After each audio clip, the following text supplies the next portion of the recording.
Grand Chair, est-ce que vous êtes d'accord avec la vision décennale du président Bougane Gueye Dany concernant une gestion prévisionnelle du Grand Magal de Touba, en tout cas Touba 2036? Oui, li président Bougane Gueye Dany wax Yacine loolu dëgg la boo fekk na sax kilifa yi ñu ngi ci ñu commencé ci le khalife général des Mourides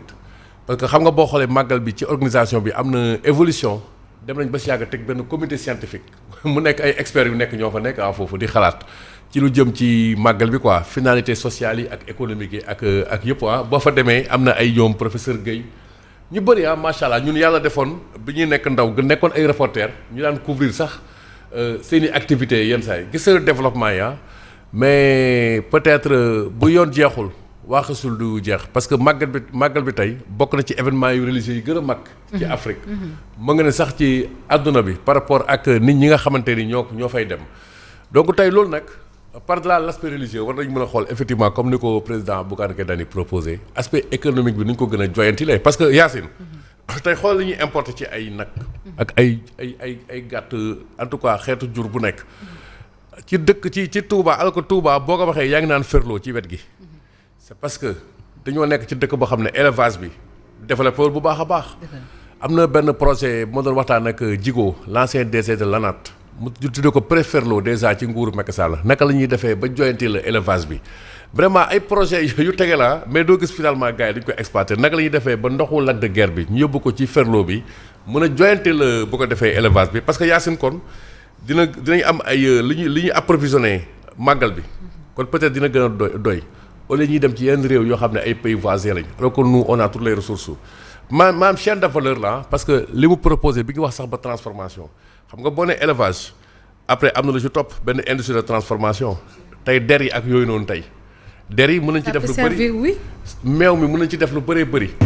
xool tey bon am na surface moom grande surface moom bëggul tudd quoi pour def ay publicité mais tey en terme de produits africains yi ñuy utiliser war nañ ko gën a mën a renforcer te loolu lépp noonu ay produits africains la yoo tamit màggal bi daf leen di offrir ay débouchés. ci côté transport bi tey foofu tam dañoo nekk en retard raay bi nga xam ne dañ ko bëgg a rey carrément alors que tubaab bi fi nekkoon sax colon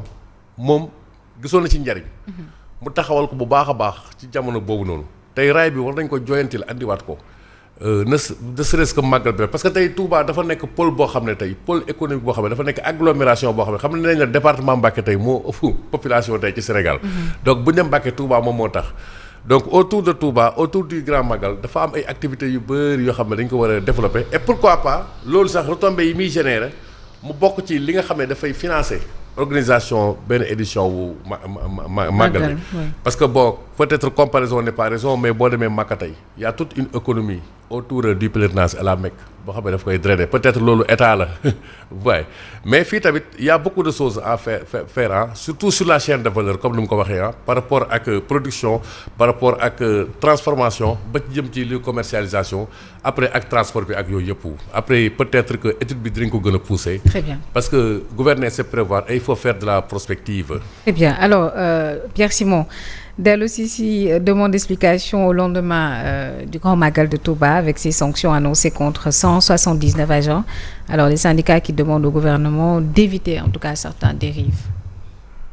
Bon, débat là. Et je pense que c'est un sérieux débat qu'il faut pas prendre à la légère quand même. C'est vrai que Mamadou Lamine Dianté, ancien syndicaliste devenu maintenant ministre, et en tant que ministre rawatina secteur fonction publique, il a un droit de regard sur quand même les travailleurs de la fonction publique loolu di benn demande d'explication dafa bokk ci processus liggéey muy dans l'administration muy dans le privé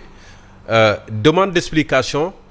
toi en tant que hiérarchie tu es confronté à une situation am na situation bu xew fii li xew selon Mamadou Lamine Dianté mooy on est le lundi ñu bëri ñëw ñu liggéey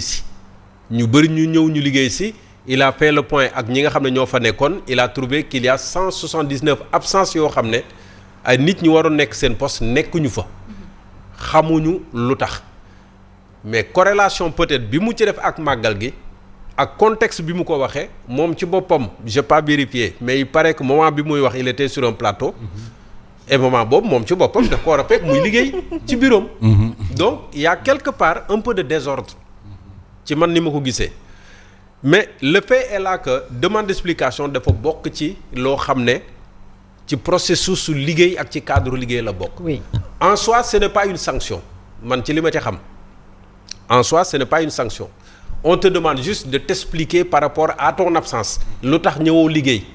lu tax ñëwoo liggéey nag boo joxee raison yu valable mën nañ la ko accepter boo joxul raison boo xam ne valableul sanction doog a ñëw. mais la demande d'explication en tant que telle n'est pas une sanction léegi nag beneen aspect également bi ñu war a considérer bu ñuy jublu ci ay événements Thierno a soulevé le débat tout à l'heure ñu bëri sama classe gi dañ ciy profité pour peut-être dem doxi seeni soxla amaana sax demuñu. je ne dis pas que ça s'est passé comme ça mais ce qui est sûr c'est que yow boo prévoir ne comme damay dem ci xew-xew damay dem fête te wóorul leen le lendemain. du ma mën a may ma ñëw sama liggéey mën nga anticiper avec une demande de permission. tu anticipes nga xam ne buñ la ko nangulee dara mënatula cee fekk ba keroog ngay ñëw liggéey mais ci jour yi nga xam ne wala ci jour bi nga demandé tu peux demander 48 heures 24 heures mën nga demander sax une semaine ñu ne la non une semaine mënul nekk may na la 3 jours au bout des 3 jours ñëwal liggéey si loolu yëpp ay xeetu waxtaan la mais man ci aspect bii pour man. C'est un peu l'administration de manière générale qui a plus ou moins fauté et il fallait pour man mettre tout le monde à l'aise je l'ai rappelé tout à l'heure Macky Sall def na ko en 2021 le Magal de Touba c'était un dimanche xam nañu ne ñun suñu tradition muy catholique bi muy musulman bi boo demee fête c'est très difficile le lendemain nga ñëw liggéey si soit conscience professionnelle moo lay may nga ñëw wala engagement dëgg wala nga xam ne tu es à un poste incontournable nga sacrifié wu nga ñëw liggéey si mais sinon la plupart des gens ils s'absentent et surtout que màggalu Touba la d'abord techniquement même lu màggal gi nekkee dimanche ci yoor techniquement c'est difficile pour certains ñu jóge Touba ñibbi si Ndakaaru mën a liggéey si le lendemain parce que déjà tali bi day xat oto day manqué ñëpp dañuy jëlandoo tali bi en même temps ñëpp bëggandoo ñibbi donc techniquement c'est très difficile mais là le président de la République et son administration auraient pu anticiper ne comme lundi la ñu jëm màggal gi dimanche la lundi lañ jëm mais férié bi nañ ko maye. parce que nga maye ko nit ñi ñu bëri duñ ñëw. maye woo ko ñu bëri duñ ñëw donc nga maye ko mu nekk férié. moi je m'attendais à ça mais malheureusement c'est pas venu et malheureusement coow lii ñëw fekk ko mais quand même je pense que dans l'administration Diomaye ci boppam bi muy doog a installé wu il avait écrit une lettre vous vous en souvenez bu mu adressé woon aux agents de la fonction publique et parapublique. di rappeler waat fonctionnaires yi li nga xam ne moo war a nekk seen mission ak surtout seen sacerdoce au service des populations et vraiment ci la jubanti boobu génne woon si vous vous en souvenez donc fonctionnaires yi tamit dañu góorgóorlu parce que c'est pas que tout le monde le fait que ça doit devenir une règle ma jox la benn exemple on dit que au Sénégal l'administration ouvre à 7h30 mais rare mooy bureau yi nga xam ne da nga fay dem nga fekk fa nit ku war a assurer le service rare mooy bureau yi nga xam ne da ngay dem 7h30 fekk fa sa kayit ñu signé la ko ñu ne am wala sax buntu ba ubbeeku alors que 7h30 comme ni banque yi di def banque ba la ne 8h laay ubbi balaa 8h lay agent di ñëw préparer lépp nga xam ne 8h pile vigile bi wala sécurité bi ubbi buntu bi boo duggee yow nga jubal directement ci guichet bi def li ngay def dem sa yoon mais pourquoi mënuñu ay yegg foofu dans l'administration donc le débat se pose aujourd'hui malheureusement Dianté l'a posé d'une certaine manière et ça a créé un tollé mais je pense qu'il est nécessaire aujourd'hui de poser le débat et ça engage tout le monde. Très bien Nonko. Oui. Alors li ñu mën a wax moom mooy comme l'a souligné Simon peut-être absence de communication bi dafa indi benn confusion parce que ñu bëri